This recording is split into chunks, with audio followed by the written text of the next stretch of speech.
Хайырлы ерте, эфирда Татарстан яңалыклары, студияда Ония Гыбадуллина. Бүгінгі шығарылышта. Республика язгы ташу вакытында гадәттән тыш хәлләргә әзерме? Коткаручылар сынау күнегүләрен үткәрде. 15 апрель сөйкле шагыйрыбыз Габдулла Тукайны искә алу көне. Республикада күп төрле чаралар уздырыла. Уйнатып, җырлыйларда, бийләрдә ветераннарның балкыш сәнгать фестивале дәвам итә.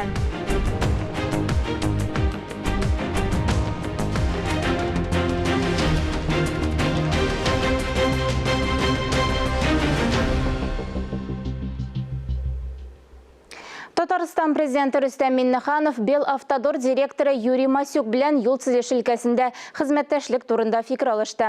Узган елның сентябрендә Татарстан делегациясе Беларуська эш сәфәре вакытында цемент-бетоннан автомобиль юлларын проектлау, фәнни яктан тәэмин итү һәм төзү тәҗрибәсен өйрәнде. Татарстан хөкүмәте йортында уртак проектларны гамәлгә ашыру турында сөйләштеләр. Рөстәм Миннеханов шулай ук төзелеш өлкәсендә хезмәттәшлек мәсьәләләре турында Төркиянең Polymex холдингы җитәкчеләре белән фикер алышты. Әлеге компания белән хезмәттәшлектә Казанда 2 кунакхана төзелгән. Эшләр дәвам итә. Башка уртак проектларны гамәлгә ашыру турында да сөйләштеләр. Татарстанга Төркия белән икътисади хезмәттәшлекнең төрле өлкәләре кызыклы дип билгеләп үтте Рөстәм Миннеханов. Төркия республикабыз өчен җитди инвесторларның берсе булып кала бирә. Татарстанда хезмәт батырлыгы предприятиесе исеме гамәлгә куелды. Республика президенты Рөстәм Миннеханов бу турдагы указга кул куйды. Президентның матбугат хезмәте җитәкчесе Лилия Галимова брифингта хәбәр иткәнчә, әлеге мактаулы исем предприятиеләрнең Бөек Ватан сугышында җиңүгә керткән зур өлешен бәяләргә мөмкинлек бирә. Икенче Бөтендөнья сугышы елларында алар хәрби һәм гражданлык продукциясен өзлексез җитештерүне тәэмин иттеләр. Чыгарылышны кайгылы хәбәр белән дәвам итәбез. Күренекле диктор, Татарстан радиосы ветераны Мәрьям Арсланова 97 яшендә вафат булды. Ул радиода 30 ел чамасы эшләде. Кабатланмас, үзенчәлекле тембрлы, күкрәк тавышлы алып баручы халык мәхәббәтен яулады. Аның осталыгын бөек диктор Юрий Левитан да югары бәяләгән иде. Сүзне Алия Галиуллинага бирәм. Күренекле радио дикторы, Татарстанның атказанган мәдәният хезмәткәре Мәрьям Ислам кызы Арсланова бай мирас калдырды. Бик күпләр Мәрьям ханымны Галиәскәр Камал исемендәге Татар дәүләт академия театрында эшләгән, аннары Казан мәктәпләрендә мөгаллимлек иткән елларын сагынып искә ала. Шулай да аның талантының чын мәгънәсендә балкып, ачылып киткән чоры Татарстан радиосында хезмәт куйган вакытка туры килә. Шушы елларда ул тормыш юлдашы, күренекле нәфис сүз остасы Айрат Арсланов белән иңгә-иң торып, татар теленең саф, камил эталонын булдырды. Радиода дикторлык мәктәбен үстерүчеләрнең берсе булды. Бик күп дикторлар, Фуат абыйлар, Камал апалар белән бергә эшләгән, тәҗрибә туплаган һәм Татарстан радиосында якты ис калдырган Мәрьям апа узак еллар кызганыч соңгыларда авырып торды, ләкин безнең коллектив белән араны үзмәде. Алар киләчәккә дә матур, яхшы эшли торган иҗатчылар, галимәләр калдырдылар. Мәрьям апа әйбәт, кешелекле яшьләргә ярдәмчел кеше иде. Хәзерге вакытта радио фондында Мәрьям Арсланова алып барган тапшырулар, әдәби-музыкаль программалар, радиоспектакльләр саклана. Алар киләчәктә дә эфир киңлекләрен бизәп торыр. Халыкка игелекле хезмәтен калдырып киткән шәхеснең исеме онытылмас. Мәрьям апа безнең өчен аннан сөйләгән буыннар өчен эталон, данлыклы гаилә, Айрат абый Арслановлар, мин радио комитеты, телевидение комитеты исеменнән барлык якыннарның, туганнарның олы кайгысын уртаклашам. Ходай сезгә сабырлык бирсен, инде Мәрьям апаның урыннары җәннәттә булсын.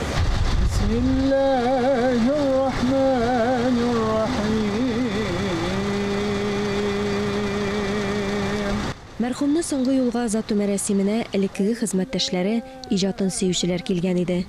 Мәрьям Ислам кызы изге Рамазан аенда бакыйлыкка күчте.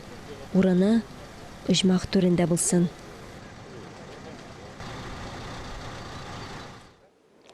Чыгарылышыбызны дәвам итәбез. Халыкара нацист лагерьлары тоткыннарын азат итү көне билгеләп үтелде. Бу көннәрдә республиканың җиңү волонтерлары фашист төрмәләрендә әсирлек михнәтләрен кичергән кешеләр янында булып, хатирәләрен барлыйлар, өлкәннәргә булышалар. Фашист концлагерьлары тоткыннарын халыкара азат итү көнендә җиңү волонтерлары Вера Бакаева янына бардылар. Ул бала чагында ук Рига шәһәр янында урнашкан концлагерьларның берсенә эләгә. Анда фашистлар немец армиясе ихтыяҗлары өчен әсир ителгән балаларның каннарын алганнар. Вера Бакаева безнең һәр кайсыбыз өчен үрнәк каһарман.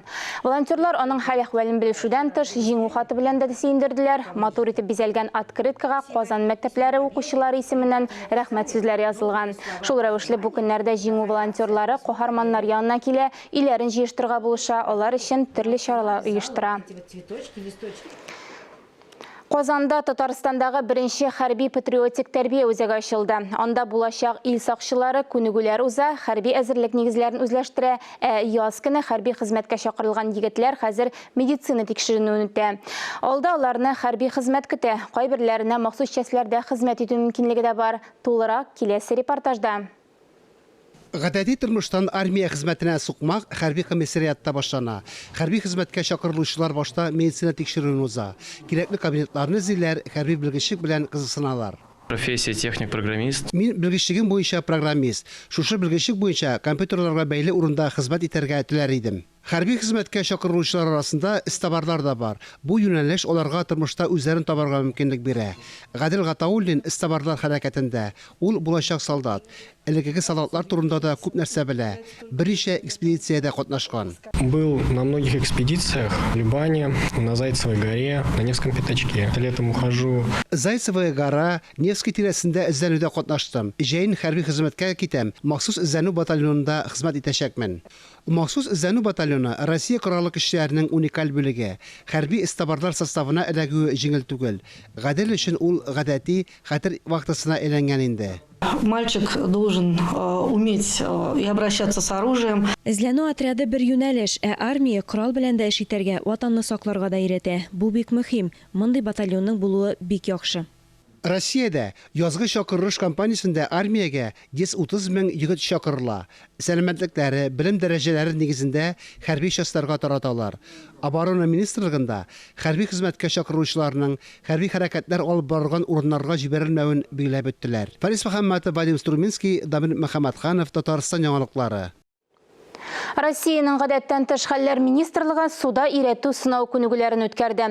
Балыкчыларны коткардылар, халыкны эвакуацияләделәр. Күнегүләрнең ничек үтүе турында киләсе репортажда.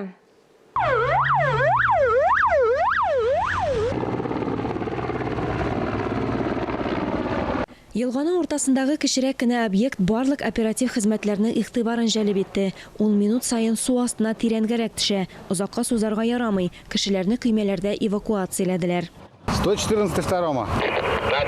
Все ли у вас в порядке? Отлично все. Идем на базовую точку. Бәхеткә барысында коткарып калырга өлгерделәр. Бу күнегүләр генә булса да бик актуаль. Гадәттән тыш хәлләр министрлыгы хезмәткәрләре язгы ташу чараларына һәр вакыт әзер. Обстановка связана с паводком. У нас проходит соответственно прогнозам. Язгы ташуга бәйле хәл фараз нигезендә бара. Алдагы тәүлекләрдә берничә районда 93 чирт яна участогы су астында калды. Барлык участокларда даими мониторинг алып барыла. Хәлләр төрлечә була. Әйтик, бу очракта коткаручылар бызда калган балыкчыларга ярдәм итәргә тиеш. Быел шундый очраклар күзәтелде. Масштаблы күнегүләргә барлык оператив хезмәтләр җәлеп ителде. Шул исәптән авиациядә коткаручылар бурычларны бик яхшы үтәде. Алия Галиуллина, Айнур Вәлиәхмәтов, Дамир Мөхәммәтханов, Татарстан яңалыклары. Идел елгасының Яшьлүзән районындагы территориясендә бызуаткыч йөри башланды. Җирле халык Яшьлүзән белән Түбән Везовой бистәсенең Романов күпере янында бызуаткычны күзәтәләр. Игътибарлы кешеләр бызуаткычның былтырда 13 апрельдә эшкә керешүен билгеләп үтәләр. Иннополиста әзерләнә торган уннарча IT казаныш чит ил аналогларын алыштыра ала. Аларның бер өлеше Россиядә кулланыла инде. Булар программалар белән тәэмин итү өчен компьютерлар, операцион система өчен смартфоннар. Иннополис белгечләре тагын нинди яңалыкларны кулланышка әзерли? Хәбәрчебез кызыксынды. Россияда иң зур роботлаштырылган 3D принтерда яңа программалар белән тәэмин итүне сыныйлар. Бастыру җайланмасы белән идарә итү системасы Россиядә эшләнгән. Җәйгә Иннополис университеты галимнәре яңа ачышлар ясарга җыена. 5 метрлы пластик көймә бастырырга планлаштыралар. Это, откроет как минимум такую новую эпоху в создании плавсредств. Бу изү җиһазларын булдыруда яңа этапны ача. Аларны җыганда эртеп ябыштырырга кирәкми, дизайнын яхшы итеп ясарга гына кирәк. Иннополис шәһәрендә гамәлгә ашырыла торган 100дән артык проект киләчәктә илебезне цифрлаштыруга юнәлдерелгән. Шуларның берсе Мой офис пакеты. Россиянең кайбер компанияларында ул Microsoft продуктларын алыштырган инде. Илдәге беренче Аврора мобиль платформасы iOS һәм Androidның аналогы буларак тора. Шулай ук популяр Zoom системасы сервисларында үзләштерелгән. Санкционное давление первая компания рассматривает как возможность. Көнбатыш санкцияләренә каршы торырлык яңалыкларны кулланышка кертү мөмкинлекләре күп. Стресс хәленнән чыгып, үзебезнең эшләмәләрне дә сыйфатлы итеп әзерли алабыз. Җәй ахырына Казанда иң зур бизнес-инкубатор балалар IT-паркы киберполигон барлыкка килә. Барысы да яңа Спартак IT-паркында урнаша. Хәзер Иннополиста 323 компания эшли, шуларның 97% Россия компаниялары. Татарстанда IT-инфраструктурасын үстерү буенча барлык планнарда саклана. Белгечләрне республикада калдыру чаралары күрелә. Алия Галиуллина, Александр Шмагин, Ирина Сәхипгәрәев, Татарстан яңалыклары. Берне кадәр тәнәфестән соң Габдулла Тукай әдәби музей җитәкчесе Гүзәл Төхватова белән әңгәмә карый аласыз. Бездән аерылмагыз.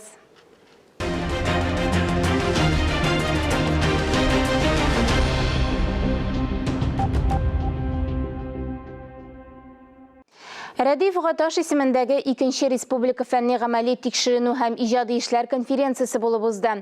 Тулырак Динә Нәҗметдинова сюжетында. 60 еллык иҗат бит ул, 60 еллык.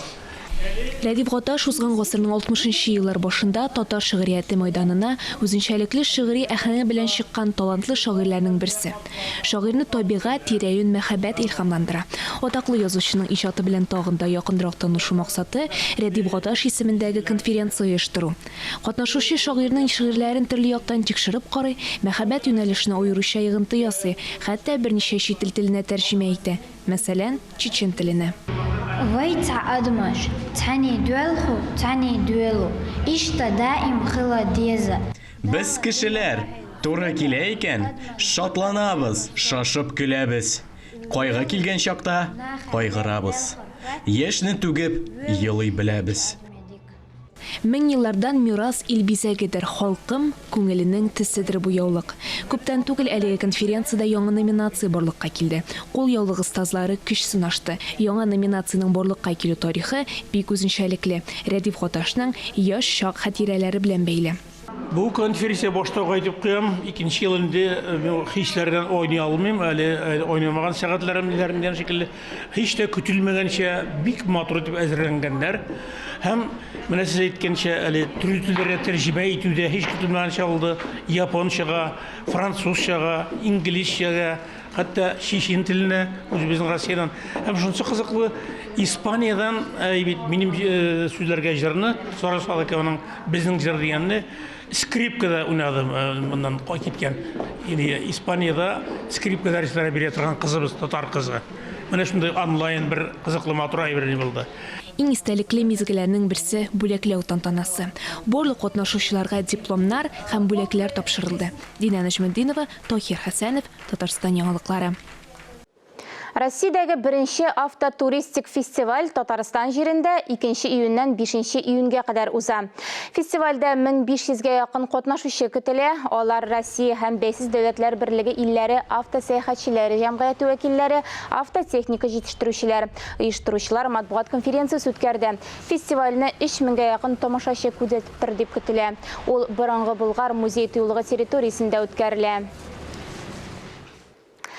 Сәйдәш мәдәният йортында Татарстан ветераннары арасында үзешчән башкаручыларның Балкыш фестивале уздырылды. Тулырак Динә Нәҗметдинова сюжетында.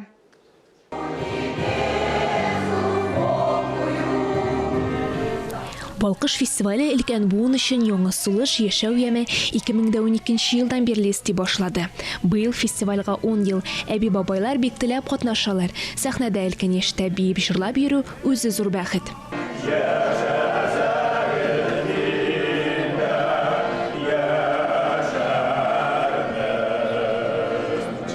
Фестиваль автор башкаручы Нәфисүз эстрада вокалы һәм башка номинацияларда оештырылды. Һәрбер башкаручы күңеленә хуш килгән иҗатын жюри әгъзаларына тәкъдим итте.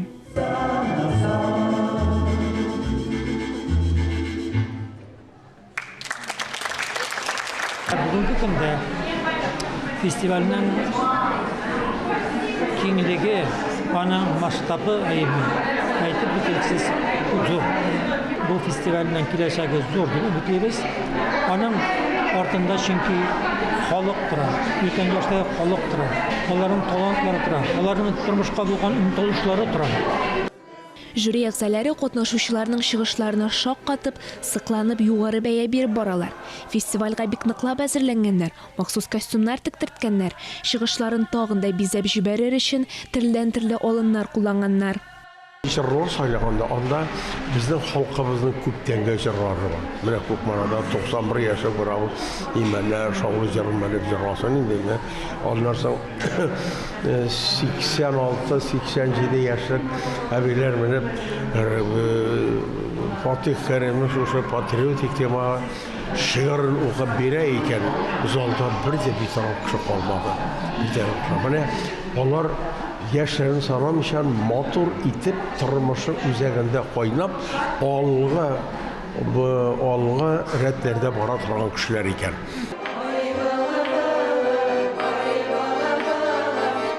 Катнашучы сәхнәгә чыгар алдыннан бик нык дулкынлана. Шуңа күрә чыгыш алдыннан берничә тапкыр репетиция уздырыла.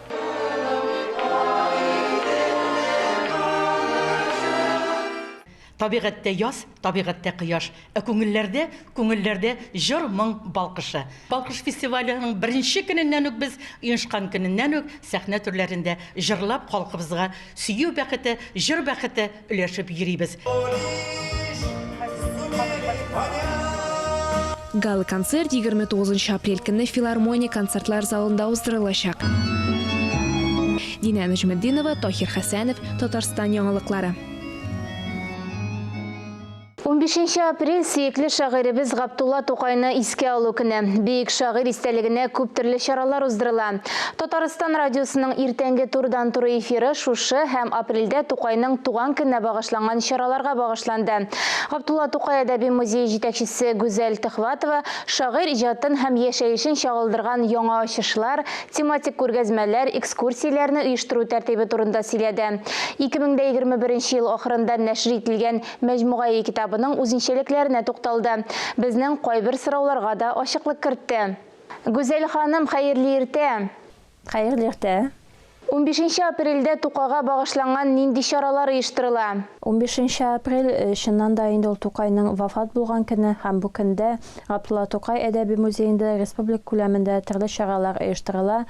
Мәсәлән, ул көнне Тукай каберенә чәчәкләр салу планлаштырыла.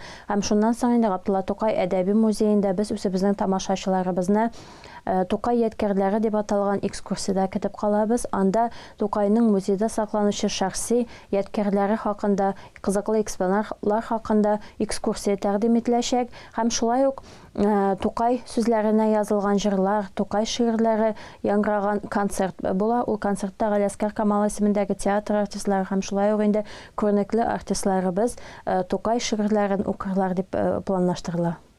Шагыйрьнең туган көне 26 апрельдә нинди чаралар билгеләнгән? Яңа ачышлар, табылдыклар бармы? Безнең һәр көнне кызыклы чаралар оештырыла, әлбәттә тамашачыларыбыз, төрле өлкәдән килгән тамашачыларыбыз да, казанлылар да үзләренә кызыклы чараларны таба алалар. Мәсәлән, бездә Тылмашсыз экскурсия проекты уздырылачак, ул төрек телендә экскурсия тыңларга мөмкин. Шулай ук инде төрле концертлар бар. Һәм Тукай иҗатын өйрәнү буенча түгәрәк өстәлләр планлаштырыла. Экскурсиялар алар үзләрендә төрле темага багышланганнар. Аларны музей тамашачылары килеп, һәр көнне диярле экскурсияга йөрсәләр дә үзләренә яңа мәгълүмат алырга мөмкин. Шуннан да Тукай музеенда кызыклы экспонатлар шактый күп. Алар даими экспозицияләр урнаштырылган һәм вакытлы күргәзмәләрдә эшләп килә. Хәзерге вакытта Бакый урманчыга багышланган күргәзмә һәм 3нче балалар сәнгать мәктәбендә парад шигыренә багышланган иллюстрацияләр тәкъдим ителә. Алар да безнең тамашачыларыбызны сөендерер дип уйлыйм. Мәҗмугай китабының яңартылган басмасының үзенчәлекләре нәрсәдә? Габдулла Тукай мәҗмугай әсәре тарихы 1913 елга барып тоташа. Габдулла Тукай үзе вафат булыр алдыннан әлеге шигырь җыентыгын бастырыр өчен шигырьләр туплый башлый һәм үзе әйткәнчә, халкына калдырырга теләгән шигырьләрне генә сайлап мәҗмугай әсәрләр җыентыгын бастырырга хыяллана. Әмма кызганычка каршы әлеге шигырьләр җыентыгы 1914 елда гына басылып чыгала. Тукай вафатыннан соң гына гарәп графикасында, аннан соң аның басмасы 1918 елда шулай ук Казанда гарәп графикасында була. 1933 елда Токиода нәшер ителә татар телендә. Менә кириллицада беренче тапкыр ул бары тик узган елның ахырында, 21 елның ахырында гына Татарстан китап нәшриятында басылып чыкты. Анда кереш мәкаләне шулай ук китапның төзүчесе безнең Габдулла Тукай әдәби музее хезмәткәрләре, менә кереш мәкаләдә күрсәк инде, анда китапның басылу тарихы да, анда иллюстрациялар, беренче фотосурәтләр тарихлары да бик тирән тәкъдим ителә. Хәтта китап ничә сумга сатылган, нинди бәядән, нинди реклама текстлары булган, аларны да китап сөючеләр укый алалар. Китапның элеккеге басмасы белән хәзергесе арасында нинди аерымлыклар бар? Без инде менә шул басмадагы бөтен үзенчәлекләрне сакларга тырыштык. Һәрбер шигырьләрнең тәртибендә, аларның сүзләренең үзгәрешләрендә барсында менә 20 гасыр башында ничек булган, нәкъ менә шулай үзгәрешсез китап укучыларга җиткерергә ымтылдык. Без хәтта шигырьләр арасындагы төрле орнаментларны да сантиметрларга хәтлек исәпләп, үзебезнең китап укучыларга тәкъдим иттек. Иң зур аермасы инде ул кириллицада чыгу, әлбәттә графикадагы аерма һәм кереш өлеш. Менә мин әйтеп киттем, шул кереш өлештә барлык үзенчәлекләрне күрсәтергә ымтылдык. Менә ул әлеге җыентыкка кергән шигырьләрне без карасак, бүгенге көндә билгеле шигырьләрдә аларның кайсы бер үзенчәлекләре дә бар. Мәсәлән, мәҗмугай әсәренә Габдулла Тукай күпмедер үзгәрешләр дә керткән. Мәсәлән, көз шигырен ул бөтенләй үзгәртеп бетергән диярлек, аның сүзләрен үзгәрткән, куплетларын алыштырган, юлларын төшереп калдырган. Хәтта менә шуларны да без инде мәҗмугай әсәрдә күрсәттек. Нинди үзгәрешләр кергән, нинди искәрмәләр бар, алар китапның ахырында искәрмәләр һәм аңлатмалар бүлегендә тулысынча анализлап тәкъдим ителә. Китапның тиражы күпме? Аны кайдан сатып алырга була? Әлеге китап 2000 дәнә тираж белән Татарстан китап нәшриятында басылып чыкты. Шулай ук Татарстан китап нәшриятының сату урыннарында һәм Габдулла Тукай әдәби музеенда, китап киоскасында алырга мөмкин. Гүзәл ханым, әңгәмәгез өчен рәхмәт. Сез Габдулла Тукай әдәби музее җитәкчесе Гүзәл Төхватова белән әңгәмә карадыгыз. Әлеге сәгатькә шундый яңалыклар иде. Берничә минуттан эфирыбызны хәерле көн Татарстан тапшыру дәвам итә. Без яңалыклар иҗат төркеме бүгенгә сау булашабыз. Үзегезне һәм якыннарыгызны саклагыз. Сау, сәламәт булыгыз.